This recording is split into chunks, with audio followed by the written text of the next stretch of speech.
இன்னைக்கு 3 billion users இருக்கக்கூடிய ஒரு அப்ளிகேஷன் தான் ஃபேஸ்புக். ஆனா ஆரம்பத்துல ஒரு சின்ன காலேஜுக்கு நடுவுல என்னுடைய ஃப்ரெண்ட்ஸும் அவங்களுடைய கேர்ள் ஃப்ரெண்ட்ஸும் சேர்க்கறதுக்காக உருவாக்கப்பட்ட ஒரு குஜாலான ஒரு அப்ளிகேஷன் தான் ஃபேஸ்புக்.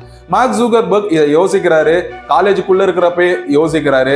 இந்த குஜாலான அப்ளிகேஷன் இன்னைக்கு 3 பில்லியன் யூசர்ஸ் யூஸ் பண்றாங்க. ஒரு சின்ன ஐடியா தான் இங்கேயுமே நம்மளை மாத்தி இருக்கு.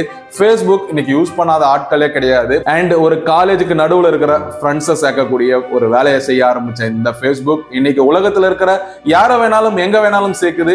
அண்ட் உலகத்துல இருக்கிற என்ன வேலைகளை வேணாலும் ஃபேஸ்புக் வச்சு பண்ண முடியும். நிறைய குடும்பங்கள் சேர்ந்திருக்கு, பிரிஞ்சு போன கதைகள் இருக்கு, சேர்த்து வச்ச கதைகள் இருக்கு, அண்ட் தென் இதுல எல்லாமே இருக்கு அப்படின்னு சொல்லப்படுற இந்த உலகத்தோட மிக பிரம்மாண்டம் ஃபேஸ்புக். இதை உருவாக்குனது மார்க் ஜூக்கர்பர்க் ஒரு சின்ன ஐடியாவில இருந்துதான்.